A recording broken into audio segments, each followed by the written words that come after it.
Hello दोस्तों, आपका स्वागत है आपके अपने चैनल टॉप सर में। दोस्तों आज हम आप लोग के लिए काव्य खंड 11वां चैप्टर लाए हुए हैं जिसका नाम है लौट कर आऊँगा फिर। ठीक है दोस्तों, ये वीडियो अंत तक देखिएगा क्योंकि इसमें आपको लेखक परिचय, ऑब्जेक्टिव और सब्जेक्टिव तीनों मिलने वाले हैं। तो चलिए शुरू करते हैं। पहला जो है पॉइंट लेखक परिचय। तो देखिए, लौट कर आऊँगा फिर, इसके लेखक जो है जीवनानंद दास हैं। ठीक है, इनका जन्म जो है 17 फरवरी 1899 12 साल बांग्लादेश में हुआ था।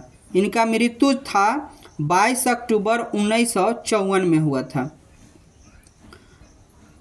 दोस्तों ये पॉइंट जो है इसका देखिएगा, बांग्ला के सर्वाधिक सम्मानित एवं चर्चित कवियों में से जीवनानंद जो दास एक थे। ठीक है ना, ये प्रसिद्ध कवि थे।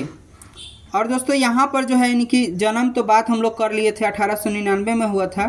रविंद्रनाथ के बाद बांग्ला का साहित्य में आधुनिक काव्य आंदोलन की जिन लोगों ने योगदान नेतृत्व प्रदान किया था उनमें से सबसे अधिक प्रभावशाली ये थे। ठीक है ना, जीवनानंद दास थे। अगला जो पॉइंट है, कवियों के सामने सबसे बड़ी चुनौती के रूप में रविंद्रनाथ का स्वच्छतावादी काव्य था। ठीक है ना, देखिए जीवनानंद जो है दास, उनकी 6 काव्य जो है संकलित प्रकाशित हुए थे। पहला था झरा छालक, धूसर पांडुलिपि, वनलता सेन, महापृथ्वी, सातटी तरार तिमिर और जीवनानंदा दासेर श्रेष्ठ कविता। ठीक है, उनके जो है अन्य काव्य संकलन था रूपसी बंगला, बेला अलबेला, कालबेला, मनविगम और आलोक पृथ्वी निधन के बाद जो है प्रकाशित हुआ था। ठीक, अनेक निधन के बाद लगभग 100 कहानियाँ और 13 उपन्यास उनका प्रकाशित किया गया था। वनलता सेन काव्य ग्रंथ की वनलता सेन शीर्षक कविता को प्रबुद्ध आलोचकों द्वारा रवादोत्तर युग की सर्वोत्तम प्रेम कविता की संज्ञा दी गई है। ठीक है, वस्तुतः यह कविता बहुयामी भाव व्यंजन का उत्कृष्ट उदाहरण है। निखिल बंग रविंद्र साहित्य सम्मेलन के द्वारा वनलता सेन को 1952 ईस्वी में श्रेष्ठ काव्य ग्रंथ का पुरस्कार दिया गया था। यह समकालीन हिंदी कवि प्रयाग शुक्ल द्वारा परिभाषित जीवनानंद दास की कविता प्रस्तुत किया गया है। कहने का अर्थ है दोस्तों कि जो है ना, प्रयाग शुक्ल जी हैं, उनको अनुवाद किए हैं, भाषा रूपांतरित किए हैं। अगला जो है आपका यहाँ पर ऑब्जेक्टिव आ गया। देखिए, जीवनानंद दास किस भाषा के कवि हैं, तो वो बांग्ला के हैं। ठीक है, अगला जो क्वेश्चन है, इनमें से कौन सी कृति जीवनानंद दास की नहीं है, तो इसकी सही जवाब हो जाएगा डी। अगला जो क्वेश्चन है, पुस्तक में संकलित जीवनानंद दास की कविता का हिंदी में अनुवाद किसने किया था, तो इसका आंसर है ए, प्रयाग शुक्ल। अगला जो क्वेश्चन है, 7टी तरार तिमिर किसकी कृति है, तो इसका सही जवाब हो जाएगा बी।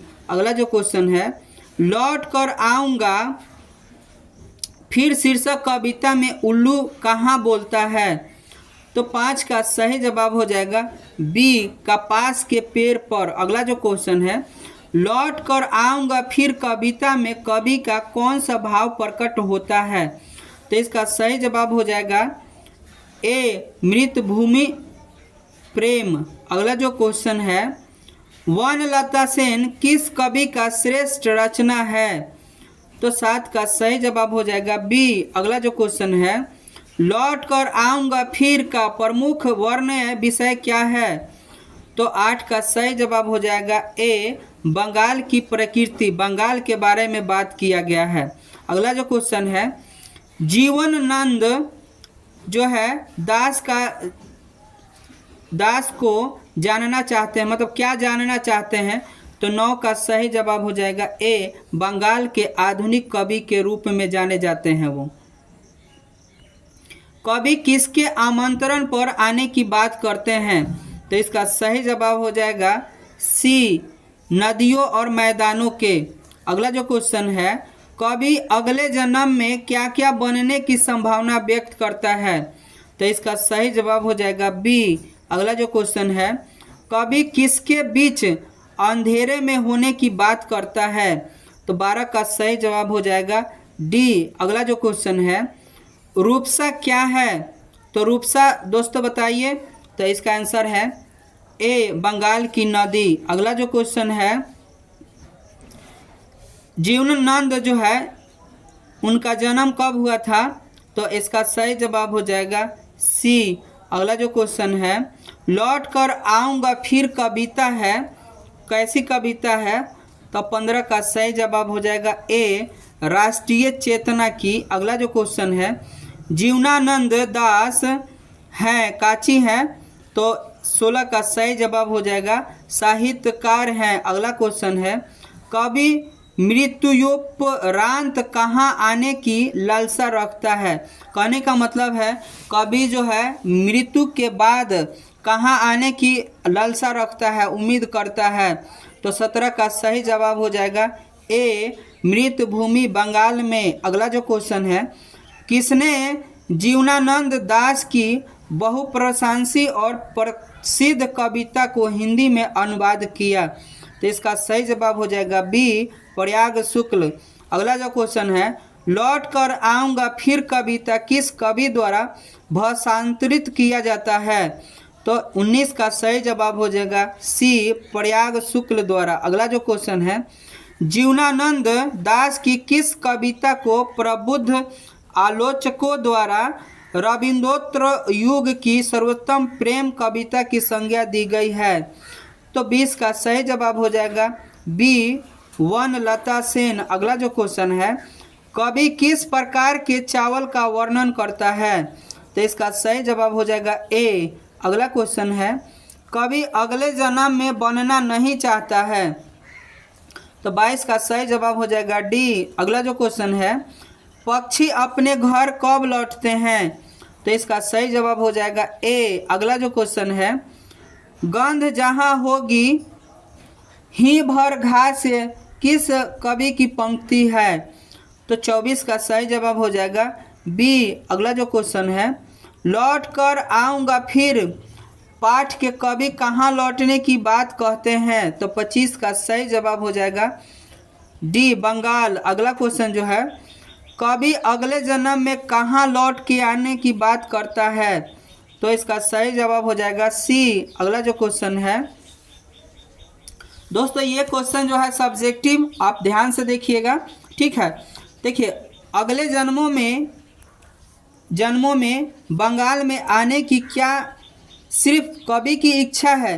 स्पष्ट कीजिए। देखिए, अगले जन्मों में बंगाल में आने की जो इच्छा होती है वो कवि को ही है, लेकिन इसकी अपेक्षा जो है बंगाल प्रेमी को भी है।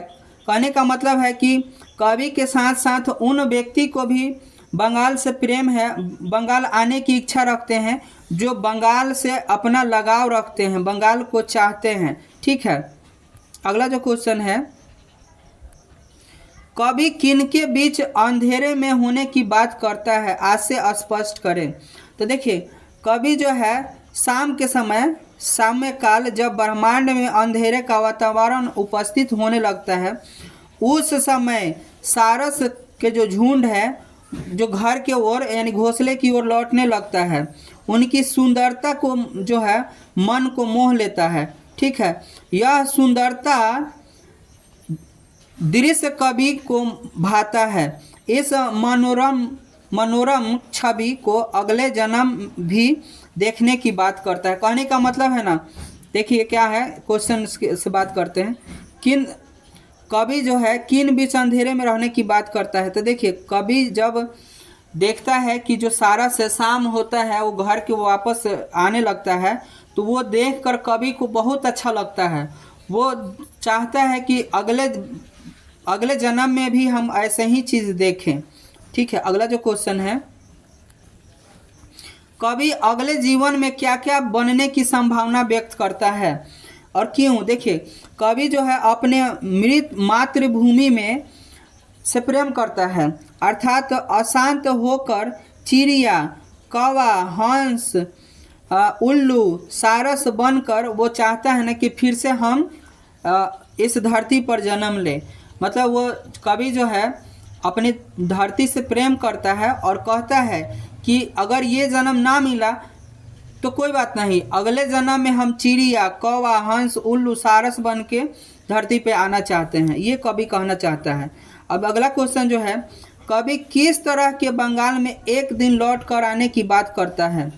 तो देखिए, बंगाल के घास के मैदान में, कपास के पेड़, वन में पक्षी की चहचहाहट एवं सारस की शोभा अनुपम छवि निर्मित करते हुए। कहने का मतलब है ना कि जो बंगाल की जो है घास की मैदान है, कपास का पेड़ है, वन पर जो है पक्षियाँ चहचहा रही है और जो सारस है देखने वाला है, इन सब की देखकर कवि जो है फिर से जो बंगाल की भूमि है उस पर आने की बात करता है।